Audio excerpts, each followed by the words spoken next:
Let's kick it off.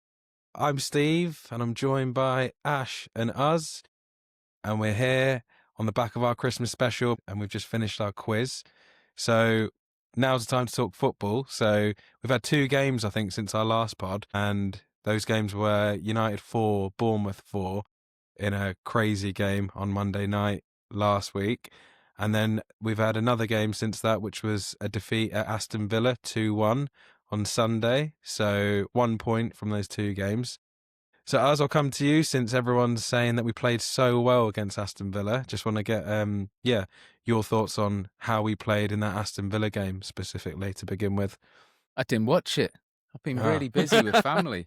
So literally I've watched highlights, I've watched, YouTube clips. I've listened to a lot of commentary on the game. I didn't actually see the full game, the full 90, so I'm going to be commenting a bit blind. But based on the highlights, it looked like we had the better chances. Based on what everyone was saying in the post-match analysis, we played really well. I can't confirm or deny that, though. So I'm hoping all of that's true.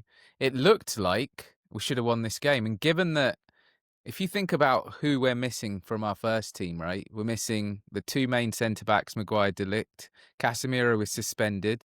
Our best player by miles, Bruno, gets injured at half-time when it was 1-1, right? At half-time. We've got Mazraoui, Ahmad, and Mbumo all away at AFCON. Sco's been injured most of the season, just come back from this, was it food poisoning that he had? So Yeah. he's just come back in the team. Given all of that, I'm going to put the 2 games together because I watched the Bournemouth game properly. You wanted performances, Steve.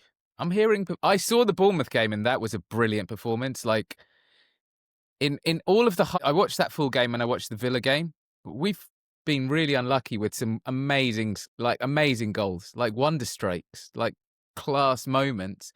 But in terms of game flow, you wanted performances. Haven't we got performances? Sounds like it. I'll have to agree with that on the performances. I think the performances have stepped up a level in these last 2 games, but it's just frustrating to say, we played well when we come out with 1 point. That Bournemouth game was just, a bit of a crazy one. Obviously, going forward, we were a lot better, but Ash at the back, so open, right, on the other side of it. Yeah, attacking has actually been good. The Bournemouth game was nuts. Like, we actually should have scored more goals.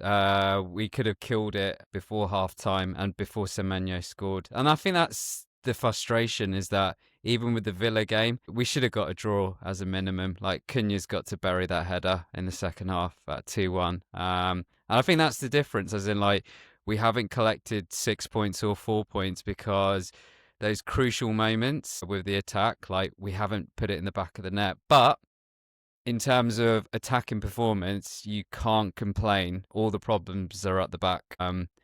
It's tough. It's tough, right? It's hard on Ed in Heaven.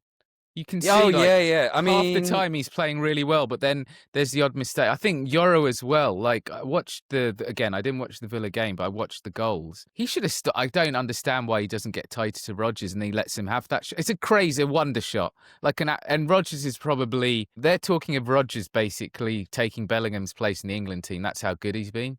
But you just can't let him shoot on his face. Do you know what it is? The disappointment with the first goal. First of all, amazing strike, but he's got to run and see that ball out. He allows Morgan Rodgers to get to the ball on the touchline. Like, he goes right to the touchline, right? So then why doesn't he get right up against him? He sort of lets him turn, then run at him, and then get the shot away. And it's just like, that goal doesn't need to happen. And the second one, what was Dalot doing? Like, Dalot doesn't even try and block the cross. He doesn't even stick out a leg. But just quickly on the first goal, like, this is why 3 centre-backs is sometimes a problem if you're not used to it.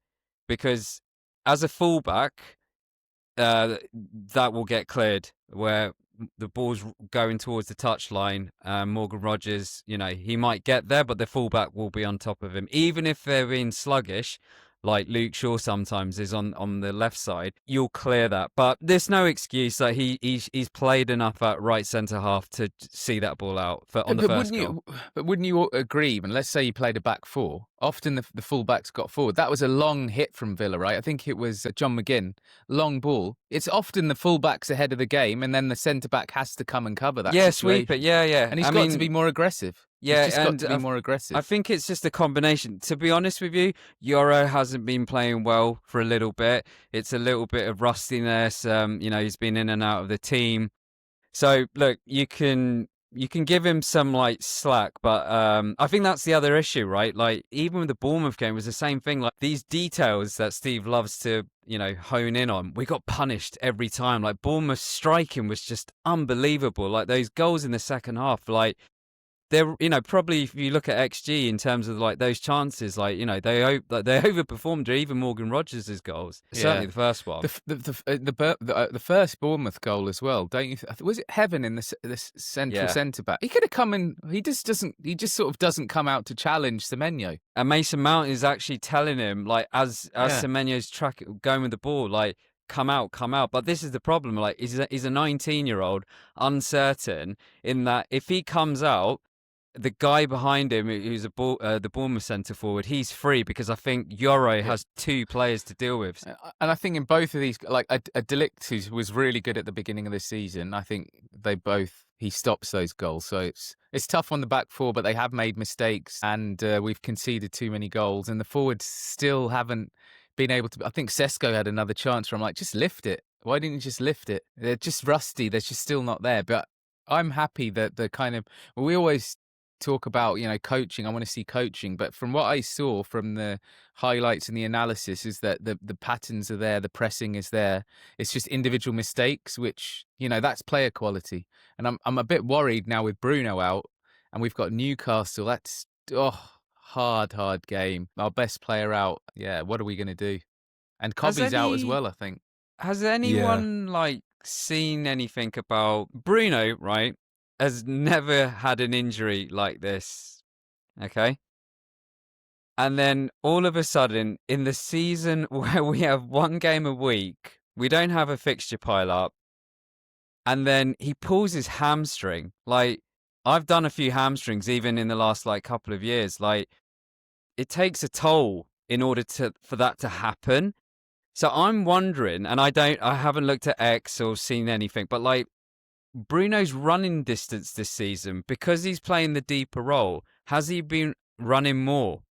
And I'm just wondering accumulation that way. Because if he's playing 10, I don't know if that's happening. I'd love to get the physio on. He used to run around a lot, for sure. But that was more chaotic running in the advanced positions. Here he has to cover a lot more ground, as in play deeper and track and all this. Even running, to get opposition players. So under Ten Hag, I think he was still running a lot. I just think the issue is, as someone who is, getting on in years myself, at a certain age, your body has to give up on you.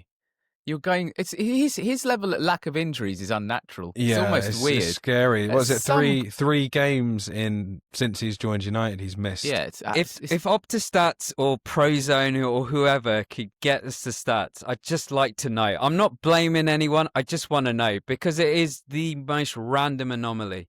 And yeah, now we're screwed. Yeah, I think it's more random that he's never had an injury when we're playing twice a week. It's crazy.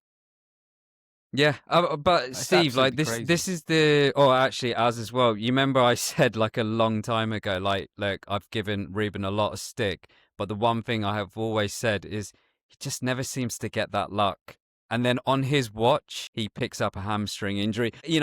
Just as the AFCON players go away as well. I mean, you cannot write that. Yeah. In a game as well where Casemiro's suspended and Kobbie's injured. He's left to the bones. And then, I heard we still played okay in the second half. I heard we were still the better team in the second half. And Cunha's, oh my word, how he's not buried that, I have no idea. Yeah, that chance, right?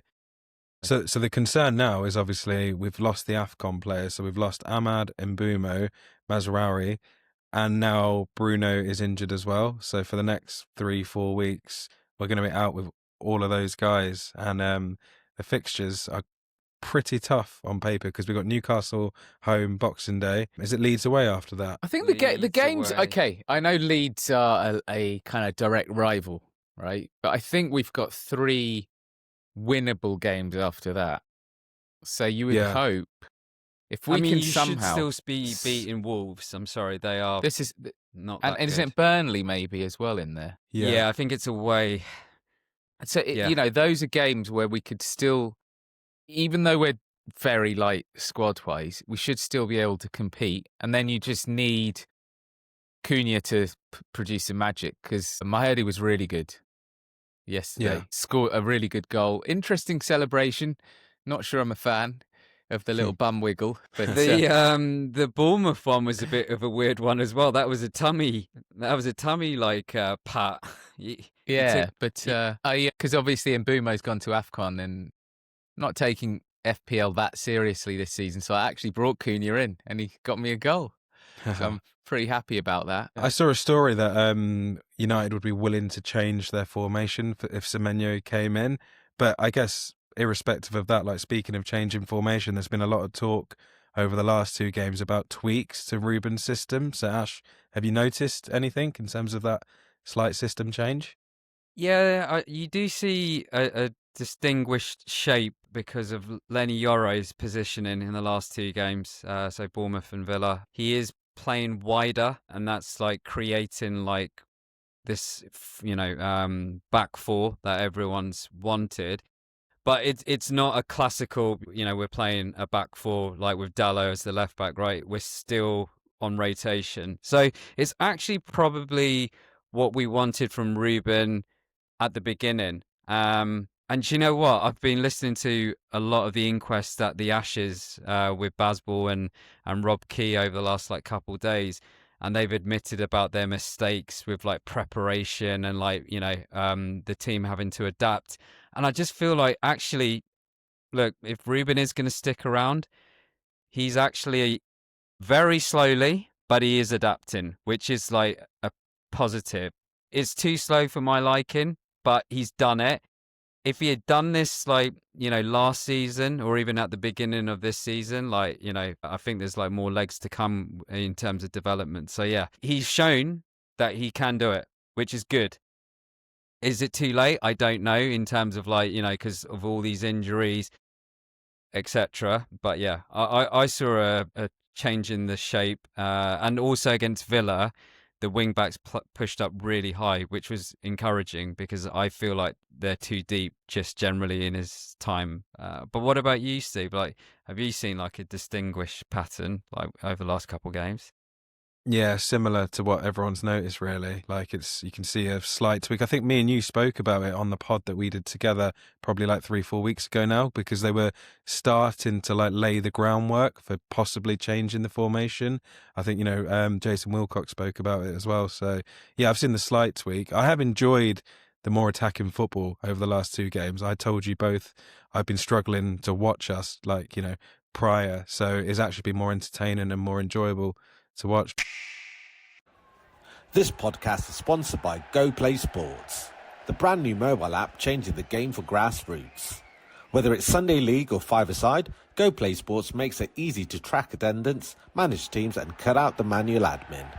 No more endless group chats, no more chasing payments, just turn up and play. Go Play Sports. Download now from your app store. Did you see what Kobbie's brother did? So in the Bournemouth game, Kobbie came on for the last 30 minutes. He came on around the 60th, which is probably the earliest he's come on. So that was good. And, got big, the crowd gave him a big cheer. Obviously at that point, we didn't know his brother was doing what he was doing. But you'd think that that was it was stupid that. I hope Kobbie didn't know that was happening.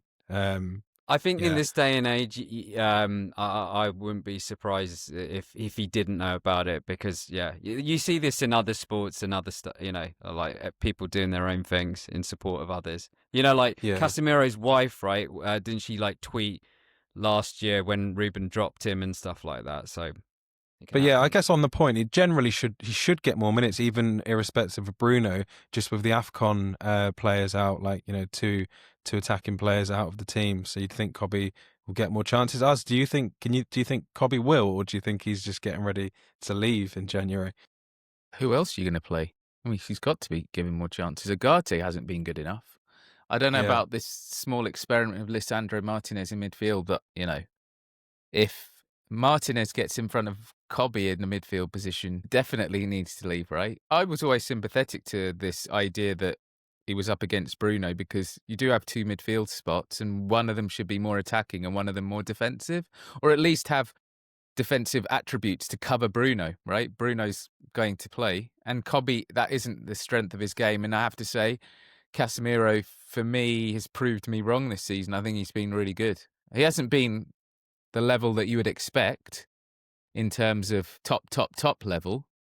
Or I would say, actually, correction, he has been the level you expect, i.e. the guy we signed, but with maybe an extra 2 years on the clock, right? But not useless. He's actually been really good. He's actually, especially we've been really good on set pieces. Again, good coaching, defensive and offensive. He's always a threat. We've lost, if you think about it, Mbeumo, Ahmad, Bruno, the three set piece takers, and Casemiro, Maguire, and De Ligt, the three set piece attackers. We're left, one of the big threats has gone. The squad's down to the bare bones.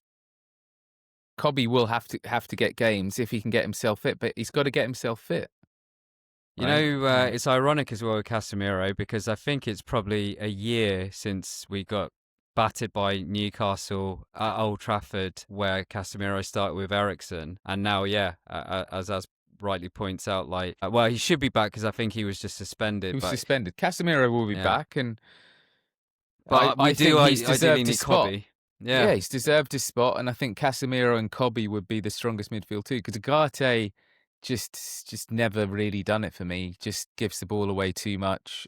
Great tackler, covers a lot of ground. I understand why Ruben brings him in, but I feel that when he brings him on, that we lose flow in the game, lose momentum, right? Because we don't keep the ball well enough, and I think that's what Kobbie's strength is. But then again, even in the Bournemouth game when he came on, we just were still not able to keep the ball, and it was a crazy game. But it was still fun, at least. I mean, the save at the end from Lamans as well. It was two, oh man, wasn't there?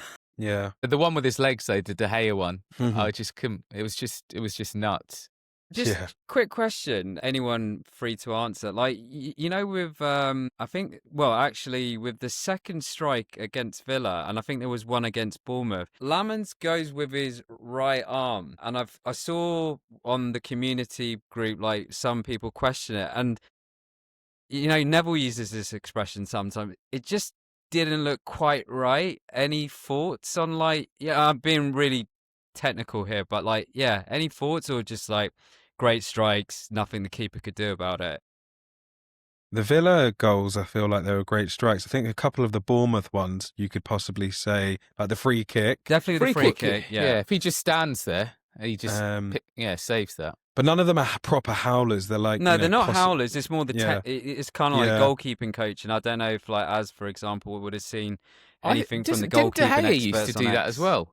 Sometimes that's what I mean, because when you're people diving... used to question that he's going with the wrong arm. Yeah, but goalkeepers have their way and their preferences, and that could be a weakness. But at the end of the day, you've got to judge them overall on their body of work, and his body of work so far has been good. And it wasn't difficult to beat Onana, but in terms of base level, he's been fine. Yeah, it was just more kind of it would have been good to see a goalkeeper's opinion on some of those more marginal ones. But yeah, so he's still young. He's got a lot to learn. Just quickly, just touching back on the youngsters. Obviously, Ruben's quotes against some of our youngsters. So was it Harry Amas and is it Cheeto as well? Yeah, he had a little pop at, and Collier as well.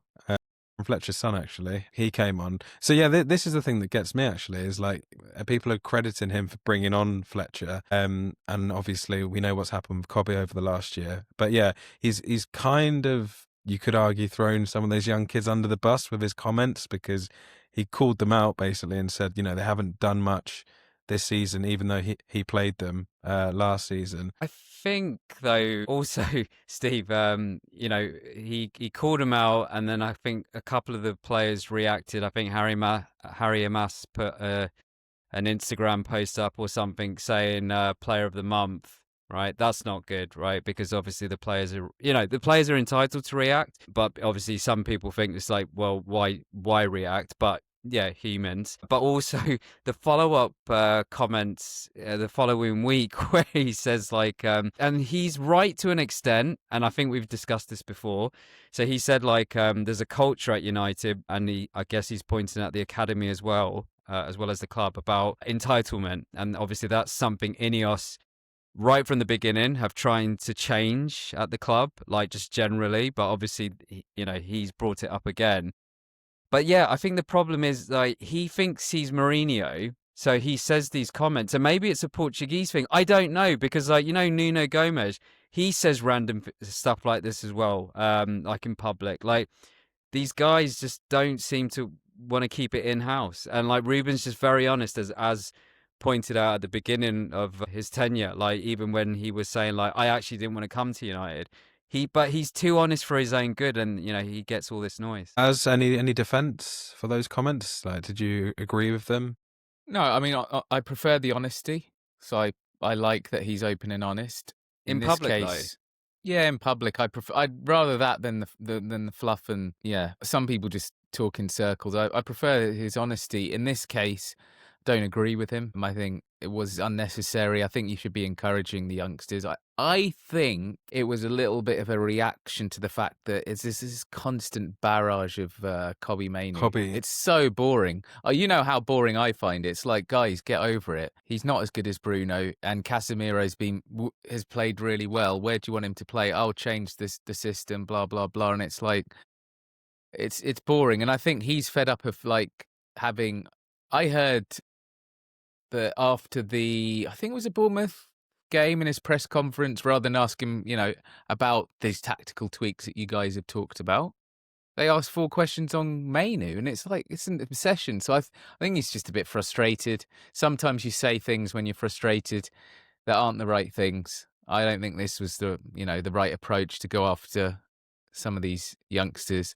I think Mainoo's camp as well maybe has got him frustrated. When you've got, Ruben, I think, is a bit frustrated with the melt that is Kobbie Mainoo's brother, and all the sort of the chatter around it, and I think he's sort of unleashed a little bit unnecessarily. Steve? Yeah, I didn't like it. The comments, obviously, because just like we've said, youngsters, you need to encourage them, inspire them, and it just felt a bit harsh. One thing I was thinking about actually earlier was it's not his first language. As good as his English is, and you can say the same about other managers, when English isn't your first language, communication is always going to be a little bit, not as good as an English person speaking. So I was actually thinking about, like, for example, if Southgate was our manager, his communication would be a lot better, you'd think, with the media. Even thinking back to like Louis van Gaal, wasn't the best. Jose obviously pretty strong. Ten Hag, communication, a lot of people said wasn't great. Ruben now, although people say he's honest, which is fine, it's one thing being honest, but again, being able to communicate like articulately, I don't know, maybe there is a slight language barrier there, possibly, that like someone like Southgate wouldn't struggle with as much. You're like, I could never see Southgate making a comment like that, for example. That might be more character based, but yeah, I don't know if there's an element of like, language. There's definitely language, but I just think he's not political, right? So he's also, just honest. he has this reputation. He had this reputation in Portugal. You mean Southgate's not political? No. Ruben isn't. Yeah, he is. Southgate plays the politics really well. He's a great I see what you mean. Southgate would be a fantastic I think with Southgate, Prime Minister. you could take lots of lessons in leadership, as per the title of the book that you've kindly given me. Or the chilled version. Yeah, Carlo as well. So Carlo, if you ask Carlo, and I wonder if it's in the book, he'll say that the person he answers to the president, basically. That's his job. So he's all about keeping a calm environment. I think for Ruben, it's he'll say it how he sees it. He's quite emotional as a character. I think he's just fed up of this whole question around him and youth, because at the end of the day, everyone wants him. Everyone's asking him to win games. So for him, it's like okay, these kids. Shea Lacey, I think, came on as well. It's great. He wants to give them a chance, but fundamentally, he's under pressure to win football matches. So he's going to play the players he thinks are going to win games. He's less concerned at the moment about the path of development. The politician would be like, but Manchester United's DNA is about youth and youth development. I need to be clever in how I answer this and say, no, there are going to be opportunities for these guys. We're building a pathway, but they're a little bit early in their development. We're still, working, in the case of some of the players are out on loan, for example. So we're working to build them up slowly, to give them the best opportunities. Have and you to read not this put them book under already? too much pressure, and then introduce them at the right time when they're ready for that environment. And we don't want to expect too much of them. Collier as well. I think Collier's on loan, isn't he? Is he? Yeah. So you give that kind of political answer to kind of say, yeah, no, I'm really excited about the crop of youth coming up. He's just like, look, I'm fed up of this nonsense. These guys aren't good enough to start for me. Can't you realise that I am playing the best 11 players? Yeah, I'm playing a Mason Mount or a Cunha or a Casemiro, international quality players. That's why Kobbie Mainoo doesn't start, or whoever other name you want to come up with. I do agree with Az also. He is very emotional. Obviously, the examples from last season about smashing the TV in the dressing room. He actually has a policy of at half time, he doesn't actually say much. And like full time, I think what he does is he lets the players go in and like they all talk. And then after about, I think it might be even as long as like half an hour later, that's actually normally when he comes in. But after the Brighton game last season at Old Trafford, we lost 3-1.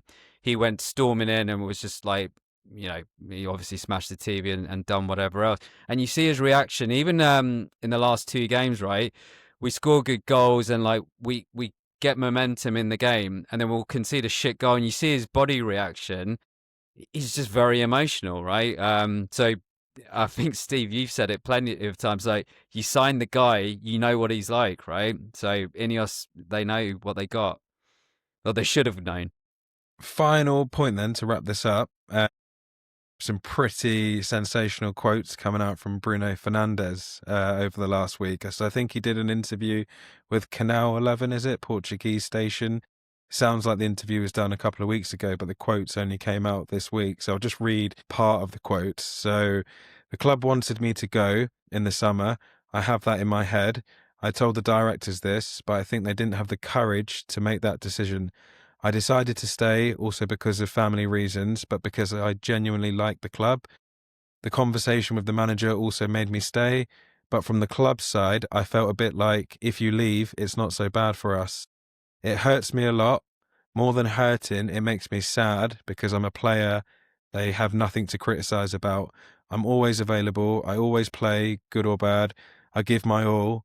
Then you don't see things around you, players who don't value the club as much and don't defend the club as much. That makes you sad. Az, reaction to that? Fair enough from Bruno. I think we all acknowledged in the summer that Ineos were prepared to let him go, and it felt like the decision was on Bruno, basically, to decide either way. And if you're a player or an employee of any organisation where your manager or your chain of command isn't saying, no, don't go anywhere, we desperately want you to stay, you're going to feel a little bit like, yeah, I'm not really wanted. And I do think there probably is a sense that from a financial perspective, because the club is not in good financial position, that he's our most valuable asset, and either next summer or the summer after, that it might make sense for us. I think Scott, for example, has come on and said, oh, we should have taken the money, should have pushed him out. So I can understand how he feels like that. I'm glad he stayed, and I'm glad that he's still putting out the performances. I haven't seen any dip in his effort, energy levels, commitment to the club. I think he's been brilliant this season.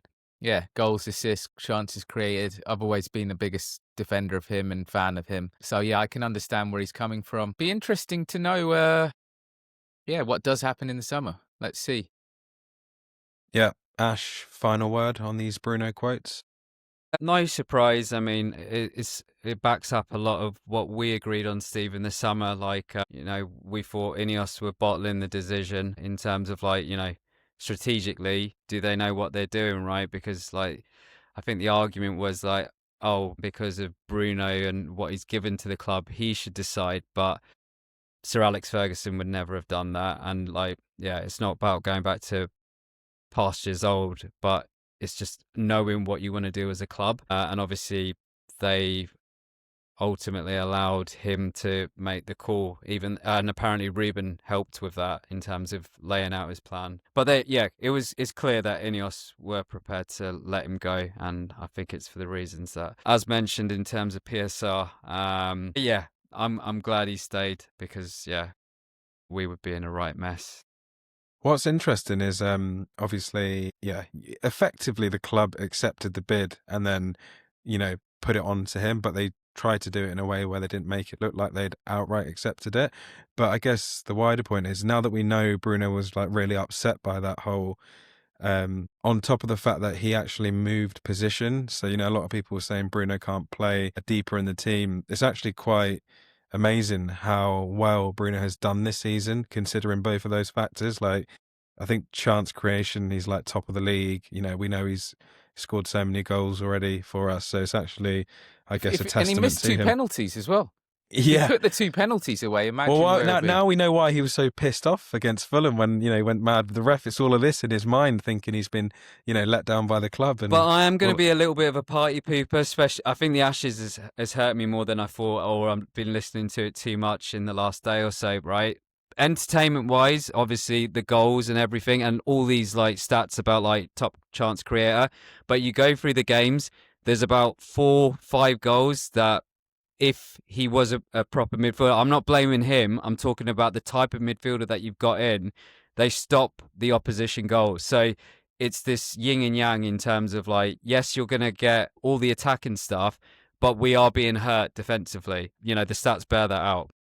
Yeah, so we got 2 home games coming up now. So Newcastle at home, Boxing Day, and then as we touched on, Wolves at home. So yeah, I know I've said this on every pod, but I'm not even going to bother saying it again. Newcastle's going to be a tough game at Old Trafford on Boxing Day, so we'll have to see what happens there. Your man Eddie Howe, Ash, coming to Old Trafford, and then Wolves at home. Surely I can expect to win in that game, but again, not going to bank on it. So let's see how we get on in these next 2 fixtures. And then, it'll be 2020. And we kick off 2026. We'll do our New Year's resolutions, Steve.